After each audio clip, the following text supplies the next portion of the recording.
Hello all, എല്ലാവർക്കും ഐ+ന്റെ പുതിയൊരു ക്ലാസ്സിലേക്ക് സ്വാഗതം. അപ്പോൾ നമുക്ക് നെക്സ്റ്റ് ക്വസ്റ്റ്യനിലേക്ക് പോകാം. Match pollutant with it source of effect. അതായത് ഇവിടെ പൊല്യൂട്ടൻ്റ് ഉണ്ട്, ഒരു സൈഡിൽ പൊല്യൂട്ടൻസ് കൊടുത്തിട്ടുണ്ട്. അത് എന്ത് ടൈപ്പ് ഓഫ് പ്രശ്നങ്ങളാണ് ക്രിയേറ്റ് ചെയ്യുന്നത് എന്നാണ് ചോദിച്ചിരിക്കുന്നത്. നമ്മൾ കുറച്ചു മുമ്പ് പറഞ്ഞ പോലെ തന്നെ മാച്ച് ദ ഫോളോവിങ്ങിന്റെ ഒരു അഡ്വാൻറ്റേജ് ആണ്, അറിയാവുന്ന ഏതെങ്കിലും ഒന്നോ രണ്ടോ ഉണ്ടെങ്കിൽ നമുക്ക് മാർക്ക് ഒപ്പിക്കാം. സോ മെർക്കുറി നമുക്കറിയാം അല്ലെ, മെർക്കുറി M4M. മെർക്കുറി എന്താണ്? മിനിമാത്ത ഡിസീസ് ആണ്. Mercury Minamata disease. So mercury Minamata disease. Then DDT നമുക്ക് എഗെയിൻ അറിയാവുന്ന ഒരു കാര്യമാണ്. എന്ന് പറയുന്നത് ബയോമാഗ്നിഫിക്കേഷൻ എന്ന് പറയുന്നത് അല്ലെ. ബയോമാഗ്നിഫിക്കേഷൻ എന്തായിരുന്നു? ഓരോ ട്രോഫിക് തലത്തിലേക്ക് പോകുന്തോറും അക്യുമുലേറ്റ് ചെയ്തിരിക്കുന്ന കെമിക്കലിന്റെ എമൗണ്ട് കൂടുകയായിരിക്കും ചെയ്യുന്നത്. അതാണ് ബയോമാഗ്നിഫിക്കേഷൻ. ദെൻ സൾഫർ ഡയോക്സൈഡ് ആണ് എന്തെന്ന് പറയുന്നത്? ആസിഡ് റെയിൻ എന്ന് പറയുന്നത്. കാർബൺ മൊണോക്സൈഡ് ആണ്. കാർബോക്സി ഹീമോഗ്ലോബിൻ ഉണ്ടാവും അല്ലെ. ഓക്സി ഹീമോഗ്ലോബിന് പകരം കാർബൺ, ഇപ്പോഴും ഹീമോഗ്ലോബിന് അഫിനിറ്റി കൂടുതൽ കാർബൺ ഡൈ ഓക്സൈഡിനാണ്. സോ അതെന്ത് ചെയ്യും? ഓക്സി ഹീമോഗ്ലോബിന് പകരം കാർബോക്സി ഹീമോഗ്ലോബിൻ ഫോം ചെയ്യുന്നതിന് കാരണമാവും. സോ ഇതാണ് correct answer. A2B3C1 and D4. So next ക്വസ്റ്റ്യനിലേക്ക് പോകാം. Identify the correct statement about transformation system അല്ലെ. ട്രാൻസ്ഫോർമേഷൻ സിസ്റ്റത്തിനെ കുറിച്ചിട്ടുള്ള കറക്റ്റ് സ്റ്റേറ്റ്മെന്റ് ഏത് എന്നതാണ്. Electroporation transiently permeable cell membrane. Biolistic use micro projectile coated with DNA. Lipofection is preferred for monocots. Floral dip is Arabidopsis uses Agrobacterium. നമുക്ക് നോക്കാം. So ഏതാണ് correct എന്നാ ചോദിച്ചിരിക്കുന്നത്. ട്രാൻസ്ഫോർമേഷൻ എന്ന് പറഞ്ഞു കഴിഞ്ഞാൽ എന്താണ്? It's a machinery method to transform a DNA അല്ലെ. ഫോറിൻ DNA ജീവികളിലേക്ക് ഇൻഡ്യൂസ് ചെയ്യാനുള്ളതിനെയാണ് നമ്മൾ എന്തെന്ന് വിളിക്കുന്നത്? ട്രാൻസ്ഫോർമേഷൻ എന്ന് വിളിക്കുന്നത്. സോ ട്രാൻസ്ഫോർമേഷൻ എന്ന് പറയുമ്പോൾ ഫോറിൻ ജീനെ ഇൻഡ്യൂസ് ചെയ്യാനുള്ള മെത്തേഡാണ് ട്രാൻസ്ഫോർമേഷൻ എന്ന് പറയുന്നത്. So electroporation transiently permeable cell membrane. Electroporation എന്ത് ചെയ്യുന്നു? Transiently permeable cell membrane. അതായത് ഇലക്ട്രോപോറേഷൻ എന്ന് പറഞ്ഞാൽ എന്താ? ഹൈ വോൾട്ടേജ് ആണ് അല്ലെ. ഇലക്ട്രിക് പൾസസ് യൂസ് ചെയ്തുകൊണ്ട്, high voltage electric pulses use ചെയ്തുകൊണ്ട് നമ്മൾ എന്ത് ചെയ്യാണ്? സെൽ മെംബ്രെയിനിലേക്ക് അല്ലെ പോഴ്സ് ക്രിയേറ്റ് ചെയ്യാണ് ചെയ്യുന്നത്. Once the electric field is removed, the pore heals, but it provides enough time for exogenous DNA to enter the cytoplasm. അല്ലെ. ഇപ്പൊ നമ്മളവിടെ ഹൈ വോൾട്ടേജ് കൊടുത്തിട്ട് എന്ത് ചെയ്യുന്നത്? സെൽ മെംബ്രെയിനിൽ പോഴ്സുകൾ സൃഷ്ടിക്കുന്നു. So that is known as electropermeabilisation. എന്നിട്ട് ഇലക്ട്രിക് ഫീൽഡ് റിമൂവ് ചെയ്യുന്ന സമയത്ത് പോറുകൾ ഹീലാവും. പക്ഷെ എന്ത് ചെയ്യാനായിട്ട് സാധിക്കും? ആ ഒരു DNA സൈറ്റോപ്ലാസത്തിലേക്ക് എൻട്രി ചെയ്യുവാനായിട്ട് സാധിക്കും. Next biolistic use micro projectile coated with DNA. Biolistic യൂസുകളെ കുറിച്ചിട്ടാണ് നെക്സ്റ്റ്. ബയോലിസ്റ്റിക് യൂസ് അതായത് ബയോലിസ്റ്റിക് എന്ന് പറഞ്ഞാൽ ജീൻ ഗൺ ആണ് അല്ലെ. DNA is precipitated into the surface of heavy metal micro projectile, usually gold or tungsten. ഇപ്പൊ നമ്മൾ എന്ത് ചെയ്യും? DNA കോട്ട് ചെയ്യും അല്ലെ. ടങ്സ്റ്റൺ അല്ലെങ്കിൽ ഗോൾഡില് എന്ത് ചെയ്യും? കോട്ട് ചെയ്യും. They are accelerated at high speed to penetrate. എന്നിട്ട് എന്ത് ചെയ്യും? ഹൈ സ്പീഡിൽ അതിനെ എന്ത് ചെയ്യും? ആക്സിലറേറ്റ് ചെയ്തിട്ട് സെല്ലിലേക്ക് ഇൻട്രൊഡ്യൂസ് ചെയ്യുകയാണ് ചെയ്യുന്നത്. സോ ബയോലിസ്റ്റിക് മെത്തേഡ്സിൽ എന്ത് ചെയ്യാണ്? DNA കോട്ട് ചെയ്യാറുണ്ട്. ജീൻ ഗൺ മെത്തേഡ്സിൽ DNA നമ്മൾ എന്ത് ചെയ്യാറുണ്ട്? ഹെവി മെറ്റൽ ഉപയോഗിച്ചുകൊണ്ട് കോട്ട് ചെയ്യാറുണ്ട്. ലിപ്പോഫെക്ഷൻ മോണോകോട്ടൈലാണ് ചെയ്യുന്നത് എന്നാണ് പറഞ്ഞിട്ടുള്ളത്, മോണോകോട്സിൽ. പക്ഷേ ലിപ്പോഫെക്ഷൻ എന്ന് പറഞ്ഞാൽ എന്താണ്? ലിപ്പോസോംസ് ഉപയോഗിച്ചുകൊണ്ട് ഇൻ ലിപ്പോഫെക്ഷൻ മെത്തേഡ് ലിപ്പോസോംസുകൾ ഉപയോഗിച്ചുകൊണ്ടാണ് നമ്മൾ എന്ത് ചെയ്യുന്നത്? DNA ഡെലിവർ ചെയ്യുന്നത് അല്ലെ. സോ അങ്ങനെ ചെയ്യണമെങ്കിൽ പ്ലാന്റ്സിൽ റിജിഡ് ആയിട്ടുള്ള സെൽവാൾ ഉണ്ടല്ലേ, സെല്ലുലോസിക് സെൽവാൾ ഉണ്ടായതുകൊണ്ട് തന്നെ ഈ ഒരു മെത്തേഡ് പറ്റില്ല, ലിപ്പിഡ് വഴി എത്തുകയില്ല. സോ ഈ ഒരു ലിപ്പോഫെക്ഷൻ മെത്തേഡ് മെയിൻ ആയിട്ട് നമ്മൾ യൂസ് ചെയ്യുന്നത് എവിടെയാണ്? പ്ലാന്റ്സിലല്ല നമ്മൾ യൂസ് ചെയ്യാറുള്ളത്. പിന്നെ biolistic specially optimised Agrobacterium strains. Okay, so then എന്ന് പറയുന്നത് ഫ്ലോറൽ ഡിപ്പ് മെത്തേഡ് എന്ന് പറയുന്നത് റെവല്യൂഷണറി ഇൻ എന്താണ് plant transformation technique. Instead of using tissue culture the developing flowers of Arabidopsis thaliana is dipped into the suspension containing Agrobacterium. അല്ലെ, Agrobacterium ഉള്ള ആ ഒരു സസ്പെൻഷനിലേക്ക് ഇതിന്റെ ഫ്ലവർ ബഡ് നമ്മൾ ഇടുകയാണ് ചെയ്യുന്നത്. അല്ലെ, ട്രാൻസ്ജനിക് സീഡ്സ് സഹായിക്കുന്നു. അപ്പൊ ഇത് ഒരൊറ്റ സ്റ്റേറ്റ്മെന്റ് മാത്രമേ ഉള്ളൂ തെറ്റിപ്പോയിട്ടുള്ളത്. ഏത് സ്റ്റേറ്റ്മെന്റ് ആയിരുന്നു തെറ്റിപ്പോയത്? ലിപ്പോഫെക്ഷൻ എന്ന് പറയുന്ന ഈ ഒരു സ്റ്റേറ്റ്മെന്റ്. ലിപ്പോഫെക്ഷൻ ഈസ് പ്രിഫേർഡ് ഫോർ മോണോകോട്സ് എന്നുള്ള ഒരൊറ്റ സ്റ്റേറ്റ്മെന്റ് ആണ് തെറ്റുക. അല്ലെ, പ്ലാന്റ്സിൽ ഈ ഒരു മെത്തേഡ് നമ്മൾ യൂസ് ചെയ്യുന്നതേ ഇല്ല ജീൻ ട്രാൻസ്ഫറിന് വേണ്ടി. ബാക്കി സ്റ്റേറ്റ്മെന്റുകളൊക്കെ കറക്റ്റ് ആണ്.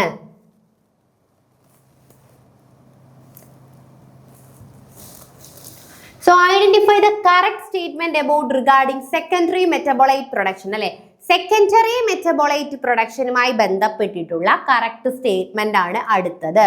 ഇപ്പൊ നമുക്ക് നോക്കാം എന്താ സെക്കൻഡറി മെറ്റബോളൈറ്റ് എന്ന് പറഞ്ഞു കഴിഞ്ഞാൽ എന്താണെന്ന് വെച്ചാൽ ഓർഗാനിക് കോമ്പൗണ്ട്സ് ആണ്. അല്ലെ, അത് നമുക്ക് എന്തിനും ആവശ്യം വരില്ല, അതായത് ഗ്രോത്തിനോ ഡെവലപ്മെന്റിനോ ആവശ്യമില്ല.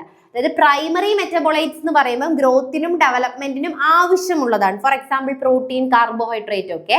ഈ സെക്കൻഡറി മെറ്റബോളൈറ്റ് എന്ന് പറയുമ്പോൾ എന്തായിരിക്കും? അതിന് സ്പെഷ്യലൈസ്ഡ് ആയിട്ടുള്ള ഫങ്ഷൻസ് ആയിരിക്കും. അല്ലെ, സ്പെഷ്യലൈസ്ഡ് ടാസ്കുകളായിരിക്കും. ഒരിക്കലും ഡയറക്ട്ലി ഗ്രോത്തിനോ റീപ്രൊഡക്ഷനോ വേണ്ടി ഇൻവോൾവ് ആയിരിക്കുകയില്ല. ഇനി നോക്കിയേ, അതിനകത്ത് നമ്മളോട് പറഞ്ഞിട്ടുള്ള കുറച്ച് പോയിന്റുകൾ നോക്ക്. ആ സെക്കൻഡറി മെറ്റബോളൈറ്റ്സിനെ പറ്റി പറഞ്ഞിട്ടുള്ളതിൽ കറക്റ്റ് ആയിട്ടുള്ള സ്റ്റേറ്റ്മെന്റ് ഏത് എന്നാണ് ചോദിച്ചിട്ടുള്ളത്. പ്രിക്കോസർ ഫീഡിങ് എൻഹാൻസസ് ഈൽഡ്. അതായത് പ്രിക്കോസസ് ഫീൽഡിംഗ് എന്ന് പറയുമ്പോൾ പ്രിക്കോസസ് എന്ന് പറഞ്ഞാൽ എന്താണ്? സ്റ്റാർട്ടിംഗ് മെറ്റീരിയൽ എന്ന് പറയാം. അപ്പൊ കൾച്ചറൽ മീഡിയയിൽ ഇങ്ങനെ ഒരു സ്റ്റാർട്ടിംഗ് മെറ്റീരിയൽ ഇട്ട് കൊടുക്കുന്ന സമയത്ത് എന്ത് ചെയ്യും? ഹയർ കോൺസെൻട്രേഷൻ അല്ലെ, വളരെ പെട്ടെന്ന് തന്നെ ആ ഒരു പ്രോസസ് അല്ലെങ്കിൽ okay, adding specific precursor the starting material for a chemical pathway to a culture medium often push the metabolic reaction. അല്ലെ, ഇപ്പൊ നമ്മൾ ഒരു റിയാക്ഷൻ നടക്കുന്നു, ആ റിയാക്ഷനിലേക്ക് സ്റ്റാർട്ടിംഗ് മെറ്റീരിയൽ ആഡ് ചെയ്ത് കഴിയുമ്പോൾ ആ മെറ്റീരിയൽ എന്ത് ചെയ്യും? ആ റിയാക്ഷനെ കുറച്ചും കൂടി എൻഹാൻസ് ചെയ്യുവാനായിട്ട് സഹായിക്കും. So precursor feeding enhances yield. അതല്ലേ, അതൊന്നുകൂടെ വേഗത്തിൽ നടത്താൻ സഹായിക്കും. സോ അത് കറക്റ്റ് ആണ്. Immobilized cells show high productivity. Trapping cell in matrix often protect them from shear stress, allow for continuous processing and can stimulate the pathway that produce. അല്ലെ, അതായത് സെൽസിന് എന്താണ്? Calcium alginate ബഡ്സുകളിലൊക്കെ അവിടെ ട്രാപ്പ് ചെയ്ത് വെച്ച് കഴിഞ്ഞാൽ, immobilised ആക്കി കഴിഞ്ഞാൽ, ഇമ്മൊബിലൈസ്ഡ് ആക്കി കഴിഞ്ഞാൽ അതിന്റെ പ്രൊഡക്ടിവിറ്റി എന്ത് ചെയ്യാൻ പറ്റും? കൂട്ടാനായിട്ട് സാധിക്കും. കറക്റ്റ് ആണ്. Bio transformation uses cell to modify compound. Bio transformation എന്ന് പറയുന്നത് എന്താണ്? ബയോളജിക്കൽ സിസ്റ്റം അല്ലെങ്കിൽ ഒരു എൻസൈംസിനെ ഒരു സെല്ലിനെയോ ഉപയോഗിച്ചുകൊണ്ട് chemically convert a specific precursor into more. അല്ലെ, ഒരെണ്ണത്തിനെ മോർ വാല്യുബിൾ പ്രൊഡക്റ്റ് ആയിട്ട് ഒരു സെല്ലോ അല്ലെങ്കിൽ ബയോളജിക്കൽ ആയിട്ടുള്ള മെത്തേഡ് ഉപയോഗിച്ചുകൊണ്ട് ഒരു സെല്ലിനെയോ ഒരു എൻസൈമോ ഉപയോഗിച്ചുകൊണ്ട് അങ്ങനെ ചേഞ്ച് ചെയ്യുന്നതിനെയാണ് നമ്മൾ എന്ത് വിളിക്കുന്നത്? ബയോ ട്രാൻസ്ഫോർമേഷൻ എന്ന് വിളിക്കുന്നത്. അങ്ങനെ ബയോ ട്രാൻസ്ഫോർ ചെയ്യുമ്പോൾ അതിനെ നമുക്ക് എന്ത് ചെയ്യാൻ പറ്റും? മോഡിഫൈ ചെയ്യാൻ പറ്റും, കുറച്ചുകൂടി നന്നാക്കാനായിട്ട് സാധിക്കും. കറക്റ്റ് ആണ്. Only de-differentiated cell produce secondary metabolites. De-differentiate ചെയ്ത സെൽസ് മാത്രമേ സെക്കൻഡറി മെറ്റബോളൈറ്റ് പ്രൊഡ്യൂസ് ചെയ്യൂ. തെറ്റാണ് അല്ലെ, കാരണം എന്താണ്? de-differentiated സെൽസ് മാത്രമല്ല, മെനി എന്താണ് പ്രൊഡ്യൂസ് ചെയ്യുന്നത്? ഡിഫറൻഷിയേറ്റഡ് ടിഷ്യൂസ് ആയിട്ടുള്ള റൂട്ടും ഒക്കെ എന്ത് ചെയ്യുന്നുണ്ട്? സെക്കൻഡറി മെറ്റബോളൈറ്റ്സുകളെ പ്രൊഡ്യൂസ് ചെയ്യുന്നുണ്ട്. സോ ഇതില് നാലാമത്തെയും സ്റ്റേറ്റ്മെന്റ് ഒഴികെ ഒന്നാമത്തെയും രണ്ടാമത്തെയും മൂന്നാമത്തെയും സ്റ്റേറ്റ്മെന്റുകൾ എന്താണ്? കൃത്യവും കറക്റ്റുമാണ്. So identify the correct statement regarding bio fertilisers. Next എന്താണ്? Identify the correct statement regarding bio fertilisers. Bio ഫെർട്ടിലൈസേഴ്സുമായി ബന്ധപ്പെട്ടിട്ട് കറക്റ്റ് ആയിട്ടുള്ള സ്റ്റേറ്റ്മെന്റുകൾ ഏത് എന്നതാണ് എന്ത് നെക്സ്റ്റ് ക്വസ്റ്റ്യൻ എന്ന് പറയുന്നത്. റൈസോബിയം ഫിക്സസ് നൈട്രജൻ സിംബയോട്ടിക്കലി വിത്ത് ലെഗും. അല്ലെ, റൈസോബിയം എന്ത് ചെയ്യാൻ സഹായിക്കുന്നു? നൈട്രജനെ ഫിക്സ് ചെയ്യാൻ സഹായിക്കുന്നു. കറക്റ്റ് അല്ലേ? ലെഗും പ്ലാന്റുകളിൽ അല്ലെ, ലെഗും നമ്മുടെ പയർ ചെടികൾ പോലെയുള്ള പ്ലാന്റുകളിൽ നൈട്രജൻ ഫിക്സ് ചെയ്യാനായിട്ട് റൈസോബിയം സഹായിക്കുന്നു. കറക്റ്റ് ആണ്. അസോസ്പൈറുലം അസോസിയേറ്റ് വിത്ത് എന്താണ്? അസറൽസിന്റെ റൂട്ടിലാണ് അസോസ്പൈറുലം അസോസിയേറ്റ് ചെയ്യുന്നത്. Phosphate solubilising bacteria convert insoluble phosphate. ഇനി ഫോസ്ഫേറ്റ് സോലുബിലൈസിംഗ് ബാക്ടീരിയ ഉണ്ടല്ലേ, ഫോസ്ഫേറ്റ് സോലുബിലൈസിംഗ് ബാക്ടീരിയ എന്ത് ചെയ്യുന്നു? കൺവേർട്ട് ഇൻസോലിബിൾ ഫോസ്ഫേറ്റിനെ കൺവേർട്ട് ചെയ്യാനായിട്ട് സഹായിക്കുന്നു. Cyanobacteria fix nitrogen aerobically. Cyanobacteria എന്ത് ചെയ്യുന്നു? നൈട്രജനെ ഫിക്സ് ചെയ്യുന്നു അല്ലെ, യൂസിങ് നൈട്രോജീനസ് എന്ന് പറയുന്ന എൻസൈം ഉപയോഗിച്ചുകൊണ്ട് ഫിക്സ് ചെയ്യുന്നു. സോ ഈ പറഞ്ഞിട്ടുള്ള സ്റ്റേറ്റ്മെന്റുകളൊക്കെ എന്താണ്? കറക്റ്റ് അല്ലേ? എല്ലാ സ്റ്റേറ്റ്മെന്റുകളും കറക്റ്റ് ആണ്. സോ കറക്റ്റ് ആൻസർ 1, 2, 3, 4 കറക്റ്റ് ആണ്. ഓക്കെ, നെക്സ്റ്റ് സ്റ്റേറ്റ്മെന്റിലേക്ക് പോകാം. 91 അല്ലെ, 91ാമത്തെ ക്വസ്റ്റ്യനിലേക്ക് പോകാം. അപ്പൊ ഏകദേശം നമ്മൾ 91 ക്വസ്റ്റ്യൻ വരെ ഡിസ്കസ് ചെയ്തിട്ടുണ്ട്. അപ്പൊ ഇനി വളരെ കുറച്ച് ക്വസ്റ്റ്യൻസ് കൂടെ ഉള്ളൂ അല്ലെ. അപ്പൊ 91 നോക്കാം. Identify the correctly matched algal group with the major photosynthetic pigment. അപ്പൊ അതായത് കറക്റ്റ്ലി മാച്ച്ഡ് ആയിട്ടുള്ള ആൽഗൽ ഗ്രൂപ്പും അതുപോലെ തന്നെ മെയിൻ ഫോട്ടോസിന്തറ്റിക് പിഗ്മെന്റും. ഇത് വളരെ ബേസിക് ലെവലായിട്ട് +2 ക്ലാസ്സുകൾ തൊട്ട് നമ്മൾ കൃത്യമായിട്ട് പഠിച്ചിട്ടുള്ള, ഒരുപാട് ടഫ് ഒന്നും ചോദിച്ചിട്ടില്ല. +2വിനൊക്കെ നമ്മൾ പഠിക്കുന്ന വളരെ സിമ്പിൾ ആയിട്ടുള്ള ഒരു കാര്യം മാത്രമാണ് ചോദിച്ചിട്ടുള്ളത്. സ്ക്ലെറോഫൈസിയെ, ഫയോഫൈസിയെ, റോഡോഫൈസിയെ, ഇങ്ങനെ 3 ആൽഗകളുടെ പേരുകളാണ് പറഞ്ഞിട്ടുള്ളത്. അതിലെ കറക്റ്റ് ആയിട്ടുള്ള പിഗ്മെന്റുകളുമാണ് ചോദിച്ചിട്ടുള്ളത്. എന്ത് ചെയ്യും? ഓക്കെ, നമുക്ക് നോക്കാം. ആദ്യം പറയുന്നതാണ് ഗ്രീൻ ആൽഗ അല്ലെ. ക്ലോറോഫൈസി എന്ന് പറയുമ്പോൾ എന്താണ്? ക്ലോറോഫൈസി ആണ് നമ്മുടെ ഗ്രീൻ ആൽഗ എന്ന് പറയുന്നത്. Chlorophyceae means green alga. Green alga നോക്കിയേ, ഗ്രീൻ ആൽഗയിൽ എന്തായിരിക്കും? ഗ്രീൻ ആൽഗയിലെ പിഗ്മെന്റ് ആണ് ക്ലോറോഫിൽ എ ആൻഡ് ബി. അതെന്ത് ചെയ്യുന്നു? ഗ്രീൻ കളറാണ് കൊടുക്കുന്നത്. കറക്റ്റ് ആണ്. ഫയോഫൈസി ആണ് എന്ന് പറയുന്നത് ബ്രൗൺ ആൽഗെ. ഫയോഫൈസിയെ ബ്രൗൺ ആൽഗ ആണ്. ബ്രൗൺ ആൽഗയിലെ പിഗ്മെന്റ് ഏതാണ്? ക്ലോറോഫിൽ എ ഉണ്ട്, കൂടാതെ ആരാ ഉള്ളത്? സി, പിന്നെ ഫുക്കോസാന്തിനുമാണ് ഉള്ളത്. അപ്പൊ ക്ലോറോഫിൽ എയും സിയും ഫുക്കോസാന്തിനും ആണ്. റോഡോഫൈസിയെ കുറിച്ച് നോക്കിയാൽ റോഡോഫൈസിയില് എയും സി അല്ല, ഡിയും ഫൈക്കോ എരിത്രിനുമാണ്. ഇത് അങ്ങോട്ടേക്കും ഇങ്ങോട്ടേക്കും ചെറുതായിട്ടൊന്ന് മാറിപ്പോയി. പക്ഷെ പെട്ടെന്ന് നോക്കുമ്പോൾ എന്ത് കാണില്ല? വ്യത്യാസം കാണുകയില്ല അല്ലെ. അപ്പൊ നമ്മൾ പെട്ടെന്ന് എന്ത് ചെയ്യും? 1, 2, 3 എന്ന് കിടപ്പുണ്ട്, ആ ഓപ്ഷൻ എടുത്തു വെച്ച് എഴുതും. പക്ഷെ നോക്കിയേ, ഇവിടെ എന്തായിരുന്നു? ഇവിടെ ഡിക്ക് പകരം ക്ലോറോഫിൻ എയും സിയും, ഇവിടെ എക്കും സിക്കും പകരം ഡിയും ആണ്. ചെറിയൊരു പിഗ്മെന്റുകൾ അങ്ങോട്ടും ഇങ്ങോട്ടും മാറിയതേ ഉള്ളൂ. സോ 2ഉം 3ഉം തെറ്റാണ്, 1 മാത്രമാണ് ശരി എന്ന് പറയുന്നത്. സോ 91 എന്ന് പറയുന്നതിന്റെ റൈറ്റ് ആൻസർ ഏതാണ്? എ ഓൺലി ആണ് കറക്റ്റ് ആയിട്ടുള്ള ആൻസർ എന്ന് പറയുന്നത്. സോ 92ാമത്തെ ക്വസ്റ്റ്യനിലേക്ക് പോകാം. Identify the correct combination regarding the pattern of life cycle. നമ്മൾ ലൈഫ് സൈക്കിൾ പഠിക്കുന്നുണ്ടല്ലേ, ഹാപ്ലോണ്ടിക്ക്, ഡിപ്ലോണ്ടിക്ക്, ഹാപ്ലോ ഡിപ്ലോണ്ടിക്ക് എന്നൊക്കെ പറഞ്ഞ് ലൈഫ് സൈക്കിൾ പഠിക്കുന്നുണ്ട്. അപ്പൊ നമുക്ക് കുറച്ച് ആൽഗെ അല്ലെ, ആൽഗയുടെ ലൈഫ് സൈക്കിൾ ആണ് തന്നിട്ടുള്ളത്. അതിൽ ക്യാര നോക്കിയേ, ക്യാര എന്ന് പറയുന്നത് ഡിപ്ലോണ്ടിക് ലൈഫ് സൈക്കിൾ ആണെന്നാണ് പറയുന്നത്. നോക്കാം, ക്യാര ഡിപ്ലോണ്ടിക് അല്ല, ഹാപ്ലോണ്ടിക് ലൈഫ് സൈക്കിൾ ആണ് ആർക്കുള്ളത്? ക്യാരയെ സംബന്ധിച്ചുള്ളത്. സോ ക്യാരയ്ക്ക് ഹാപ്ലോണ്ടിക് ലൈഫ് സൈക്കിൾ ആണ്, ഡിപ്ലോണ്ടിക് ലൈഫ് സൈക്കിൾ അല്ല. This means the main plant is haploid. Main plant എന്താണ്? ഹാപ്ലോയിഡ് ആണ്. ശ്രദ്ധിച്ചേ, മെയിൻ പ്ലാന്റ് എന്ന് പറയുന്നത് ഹാപ്ലോയിഡ് ആണ്. ആൻഡ് ഓൺലി ഡൈപ്ലോയിഡ് മാത്രമേ ഉള്ളൂ. എന്ത്? സൈഗോട്ട് മാത്രമാണ് ഡിപ്ലോയിഡ് വരുന്നത്. അതുകൊണ്ട് തന്നെ മെയിൻ പ്ലാന്റ് ഗെമിറ്റോഫൈറ്റ് ഹാപ്ലോയിഡ് ആണ്. സോ ക്യാരയുടെ ലൈഫ് സൈക്കിൾ ഡിപ്ലോണ്ടിക് അല്ല, ഹാപ്ലോയിഡ്. സോ ഒന്നാമത്തേത് എന്താ? തെറ്റാണ്. ഇനി ഹോമലോഗസ് അല്ലെ, ഡൈപ്ലോ ഹാപ്ലോണ്ടിക് ലൈഫ് സൈക്കിൾ ലാമിനാരിയ. ലാമിനാരിയ എന്ന് പറയുന്നത് ഹെറ്ററോലോഗസ് ആണ് അല്ലെ, ഹെറ്ററോമോർഫിക് ആണ്. അവിടെ എന്ന് പറഞ്ഞു കഴിഞ്ഞാൽ എന്താണ്?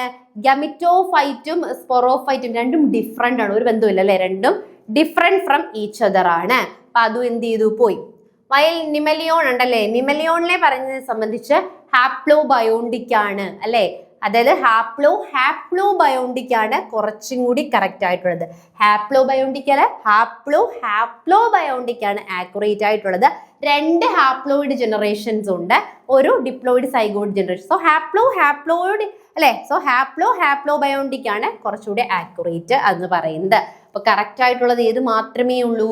4 മാത്രമേ ഉള്ളൂ. പോളിസിഫോണിയയുടെ മാത്രമേ ഉള്ളൂ. സോ ഡിപ്ലോണ്ടിക് ലൈഫ് സൈക്കിൾ ആണ്, ഇവിടെ ഹാപ്ലോയിഡ് ആണ്, ഇവിടെ ഹോമലോഗസ് എന്താണ്? 2 സ്റ്റേജും എൻറ്റയർലി ഡിഫറെന്റ് ആണ്. ഇവിടെ രണ്ട് ഹാപ്ലോയിഡ് സ്റ്റേജ് ഉണ്ട്. സോ ഹാപ്ലോ ബയോണ്ടിക് ലൈഫ് സൈക്കിൾ ആണ് കറക്റ്റ് ആയിട്ടുള്ളത്. ആകെ 4 മാത്രമാണ് കറക്റ്റ് ആയിട്ട് പറഞ്ഞിട്ടുള്ളത്. Then again match the following. ഒരു ബേസിക് match the following ആണ് അല്ലേ. ഇതും വലിയ ഒരുപാട് പാടൊന്നുമുള്ള ഒരു match the following അല്ല, ഭയങ്കര സിമ്പിൾ ആയിട്ടുള്ള ഒരു match the following ആണ് ഇവിടെ കൊടുത്തിട്ടുള്ളത്. നമുക്ക് നോക്കാം. റൈനിയ ഒന്ന് ജസ്റ്റ് ഒന്ന് ആലോചിച്ച് നോക്കിയേ. റൈനിയ വളരെ എളുപ്പത്തിൽ തന്നെ നമുക്ക് കിട്ടും.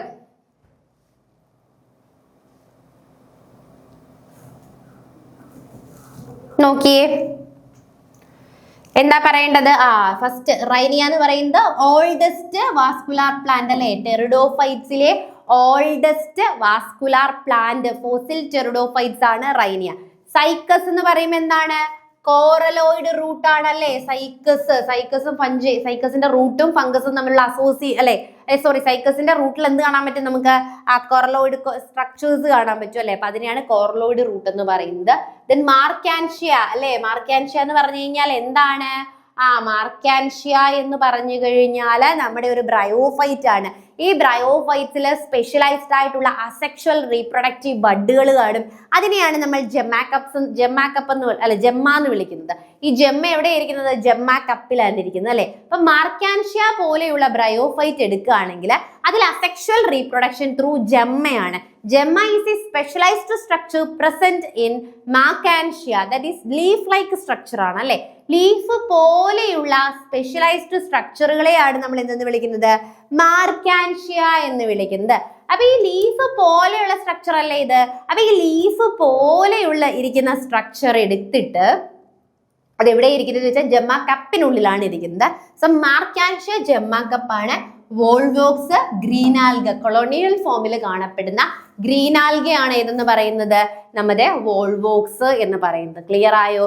So Rhynia oldest vascular plant fossil, Cycas coralloid root ആണ്, Marchantia reproduce through gemma. Gemma is a specialised structure located on gemma cup. Volvox colonial green algae. അത് വളരെ ബേസിക് ആയിട്ടുള്ള ഒരു ക്വസ്റ്റ്യൻ ആയിരുന്നു. നമുക്ക് അടുത്തതിലേക്ക് പോകാം. പാരസൈറ്റിക് ഫോംസ് അല്ലെ. കുറച്ചധികം റെഡാൽഗീസിനെ കൊടുത്തിട്ടുണ്ട്. ഇതിൽ പാരസൈറ്റിക് റെഡാൽഗെ ഏത് എന്നാണ് ചോദിച്ചിട്ടുള്ളത്. പാരസൈറ്റിക് റെഡാൽഗെ ഏത് എന്ന് ചോദിച്ചിരിക്കുന്നു. അപ്പൊ നമുക്ക് നോക്കാം. ഇതില് ഹാർവേലിയ അല്ലെ. ഹാർവേലിയയും അതേപോലെ തന്നെ കൊറിയോകാലക്സും എന്താണ്? സ്പെഷ്യലൈസ്ഡ് ആയിട്ടുള്ള പാരസൈറ്റ്സ് ആണ്. കളർലെസ് ആണ്. രണ്ടും എന്താണ്? കളർലെസ് ആണ്. ക്ലോറോഫില് പ്രസന്റ് അല്ലാത്ത ടൈപ്പ് ഓഫ് റെഡാൽഗയാണ് ഈ തന്നിരിക്കുന്നവയില് ചോദിച്ചിരിക്കുന്ന പാരസൈറ്റിക് റെഡാൽഗയാണ് ചോദിച്ചിരിക്കുന്നത്. ഇവിടെ നമ്മുടെ എന്താണ്? ഈ ഹാർവേലിയും അതേപോലെ തന്നെ കൊറിയോകാലക്സും എന്താണ്? ഇത് രണ്ടും എന്താണ്? പാരസൈറ്റ് ആയിട്ടുള്ള റെഡാൽഗുകളാണ്. ഈ ഇവിടെ നെക്സ്റ്റ് എന്ന് പറയുന്നത് ഇവർ രണ്ടുപേരും എന്താണ്? ഫ്രീ ലിവിങ് ആണ്. അതുകൊണ്ട് തന്നെ അതിനെ നമുക്ക് ആ കാറ്റഗറിയിൽ ഉൾപ്പെടുത്താൻ പറ്റില്ല. സോ 1 and 4 ആണ് എന്ന് പറയുന്നത് നമ്മുടെ കൃത്യമായിട്ട് പറഞ്ഞാൽ കറക്റ്റ് ആൻസർ അല്ലെ. റെഡാൽഗെ, പാരസൈറ്റിക് റെഡാൽഗെ ഏത് എന്നുള്ളത് ഇതൊക്കെ അത്യാവശ്യം സ്റ്റാൻഡേർഡ് ഉള്ള ക്വസ്റ്റ്യൻസ് ആണ്. എക്സാമ്പിൾസ് എപ്പോഴും ആൽഗയും ബ്രയോഫൈറ്റ്സും ജിനോയും ഒക്കെ പഠിക്കുന്ന സമയത്ത് എക്സാമ്പിൾസ് നോട്ട് ചെയ്ത് വെക്കാനായിട്ട് ശ്രമിക്കുക.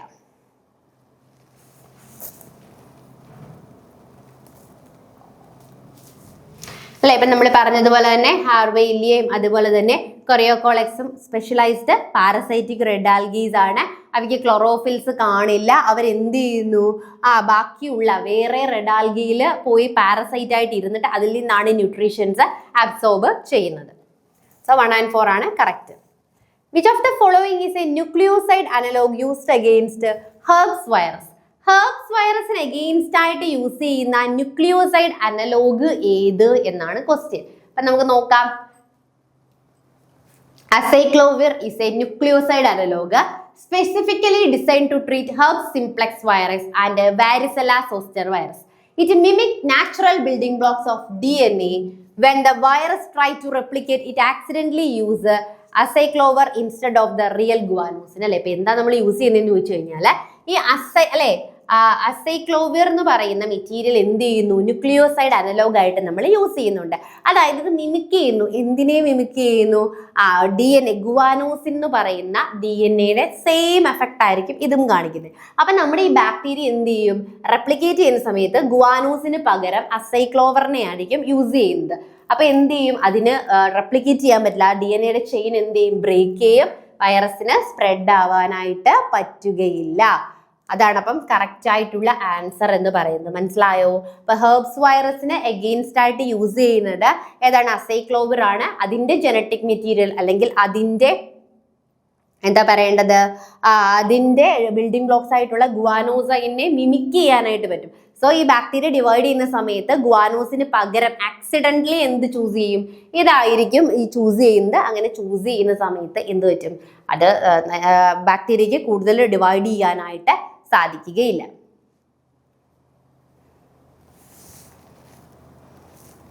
ഓക്കെ അല്ലേ?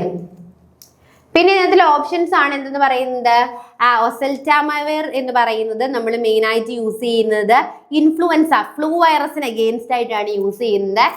അതുപോലെ തന്നെ അമാൻറ്റഡൈനും എന്താണ്, ഇൻഫ്ലുവൻസ വൈറസിന് അഗെയിൻസ്റ്റ് ആയിട്ടാണ് യൂസ് ചെയ്യുന്നത്. അതൊന്നും ഹെർബ്സ് വൈറസിന് അഗെയിൻസ്റ്റ് ആയിട്ടല്ല യൂസ് ചെയ്യുന്നത്. ഹെർബ്സ് വൈറസിന് അഗെയിൻസ്റ്റ് ആയിട്ട് യൂസ് ചെയ്യുന്നത് അസൈക്ലോവിർ ആണ്. കറക്റ്റ് ആയിട്ടുള്ള ആൻസർ എ ആണ്. നെക്സ്റ്റ് 96th ക്വസ്റ്റ്യൻ നോക്കാം. MRSA is a type of bacteria that is resistant to many antibiotics because it produce. MRSA എന്ന് പറയുന്ന ബാക്ടീരിയ ആന്റിബയോട്ടിക് റെസിസ്റ്റന്റ് ആണ്. എന്തുകൊണ്ട് എന്നാണ് ചോദ്യം. നമുക്ക് നോക്കാം എന്താണ് MRSA എന്ന് പറഞ്ഞാൽ. എന്താണ്? Methicillin resistant staphylococcus. Normal staphylococcus അല്ല, കുറച്ചും കൂടി എന്താണ് വ്യത്യാസമായിട്ട് അതിന്റെ ഒരു എന്താണ് ഒരു സൂപ്പർ ബഗ് ഫോർമേഷൻ ആണ്. അത് ആന്റിബയോട്ടിക് റെസിസ്റ്റന്റ് ആവും. അപ്പം ഈ ഒരു MRSA എന്ന് പറഞ്ഞാൽ എന്താണ്? മെത്തിസിലിൻ റെസിസ്റ്റന്റ് ആയിട്ടുള്ള, മെത്തിസിലിൻ എന്ന് പറയുന്ന ആന്റിബയോട്ടിക് റെസിസ്റ്റന്റ് ആയിട്ടുള്ള ബാക്ടീരിയ ആണ് കേട്ടോ. സോ മോസ്റ്റ് സ്റ്റാഫിൻ, സാധാരണ ഈ സ്റ്റെഫൈലോകോക്കസിന്റെ എന്താണ് ഇൻഫെക്ഷൻസ് നമുക്ക് ആന്റിബയോട്ടിക് ആയിട്ടുള്ള പെൻസിലിൻ അഥവാ മെത്തിസിലിൻ ഉപയോഗിച്ചുകൊണ്ടാണ് നമ്മൾ എന്ത് ചെയ്യുന്നത്? ട്രീറ്റ് ചെയ്യുന്നത്. അപ്പൊ പെൻസിലിനോ മെത്തിസിലിനോ ഉപയോഗിച്ചുകൊണ്ടാണ് നോർമൽ ആയിട്ടുള്ള ഈ സ്റ്റെഫൈലോകോക്കസുകളുടെ ഇൻഫെക്ഷനെ നമ്മൾ എന്ത് ചെയ്യുന്നത്? പ്രിവെന്റ് ചെയ്യുന്നത്. എന്നാൽ ഈ ഒരു മെത്തിലീൻ റെസിസ്റ്റന്റ് മെത്തിലീൻ അല്ല മെത്തിസിലിൻ റെസിസ്റ്റന്റ് ആയിട്ടുള്ള സ്റ്റെഫൈലോകോക്കസ് എന്താണ്? അതിന് റെസിസ്റ്റന്റ്. അപ്പൊ നമുക്ക് അവയെ കില്ല് ചെയ്യാനായിട്ട് പറ്റില്ല. It is evolve to resist these drugs. അല്ലെ, ഈ രണ്ട് ഡ്രഗ് ഉപയോഗിച്ച് നമുക്ക് അതിനെ കില്ല് ചെയ്യാൻ പറ്റില്ല. അപ്പൊ സാധാരണ ഒരു സ്റ്റെഫൈലോകോക്കസ് വന്നു കഴിഞ്ഞാൽ നമുക്ക് ഈ ഡ്രഗ് ഉപയോഗിച്ച് തന്നെ നശിപ്പിക്കാം. പക്ഷേ അതിന്റെ ഒരു സൂപ്പർ ബഗ് ഫോം ആയിട്ടുള്ള മെത്തിസിലിൻ റെസിസ്റ്റന്റ് വന്നു കഴിഞ്ഞാൽ ഈ രണ്ട് ഡ്രഗ് ഉപയോഗിച്ച് നമുക്ക് അതിനെ എന്ത് ചെയ്യാൻ പറ്റില്ല? ഒന്നും ചെയ്യാൻ പറ്റില്ല, കില്ല് ചെയ്യാൻ പറ്റില്ല. സോ എന്ത് ചെയ്യാനായിട്ട് പറ്റും? ഇതിനകത്തൊരു സ്പെഷ്യൽ ജീൻ ഉണ്ട്. ആ ജീനിന്റെ പേരാണ് മെക് എന്ന് പറയുന്ന സ്പെഷ്യലൈസ്ഡ് ജീൻ ഉണ്ട്. അത് എന്ത് ചെയ്യും? ആന്റിബയോട്ടിക്കിനെ പ്രിവെന്റ് ചെയ്യും. ആന്റിബയോട്ടിക്കിനെ അതിന്റെ വർക്ക് ചെയ്യാൻ പറ്റാതെ ആക്കും. It is resistant to standard antibiotic.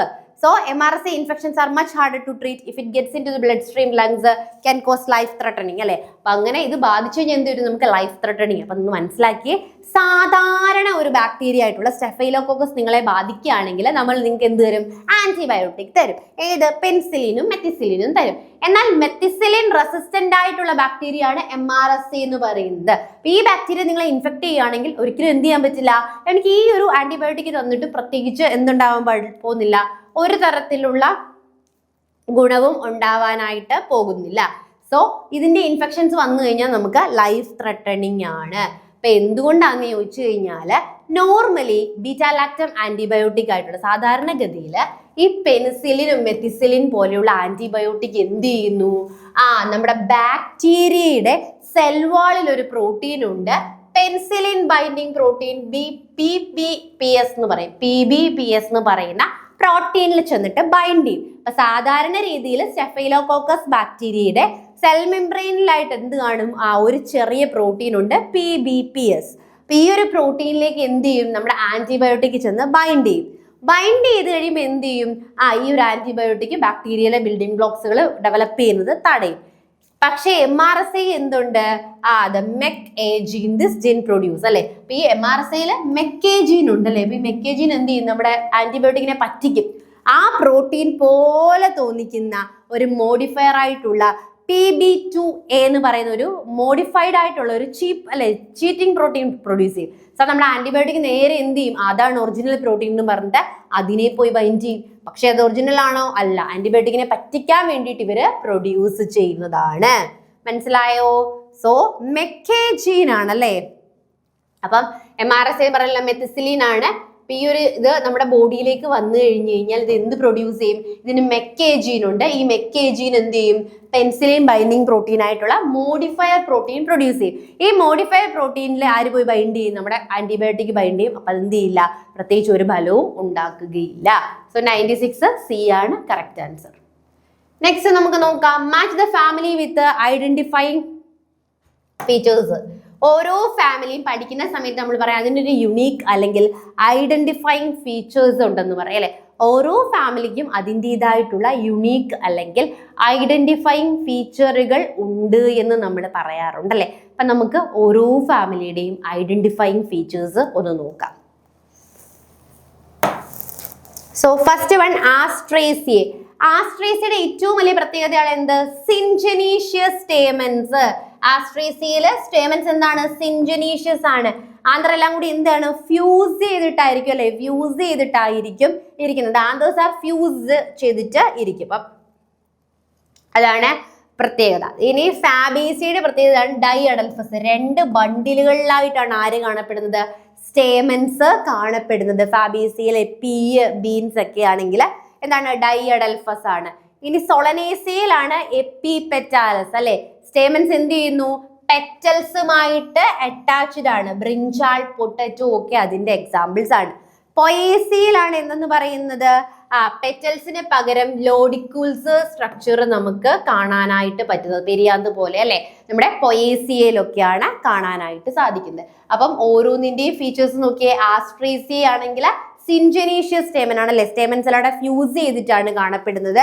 ആസ്ട്രേസിയയിൽ sunflower ആണ് നമുക്ക് എക്സാമ്പിൾ ആയിട്ട് പറയാനായിട്ട് സാധിക്കുന്നത്. ഫാബേസിയ പറഞ്ഞാൽ 2 എന്താണ് ബണ്ടിൽസ് ആയിട്ടാണ്, പയറിലൊക്കെ ഉള്ളതുപോലെ 2 ബണ്ടിൽസ് ആയിട്ട് ഡയഡൽഫസ് കണ്ടീഷൻസിലായിരിക്കും സ്റ്റേമൻ ഉള്ളത്. സൊളനേസിയയിൽ എന്ന് പറയുമ്പം പെറ്റൽസുമായിട്ട് എന്ത് ചെയ്തിരിക്കും? സ്റ്റേമൻ അറ്റാച്ച്ഡ് ആയിരിക്കും. പൊയേസിയയിലാണ് പെറ്റൽസിന് പകരം സ്പെഷ്യലൈസ്ഡ് സ്ട്രക്ചർ ആയിട്ടുള്ള ലോഡിക്യൂൾസ് നമുക്ക് കാണാനായിട്ട് സാധിക്കുന്നത്.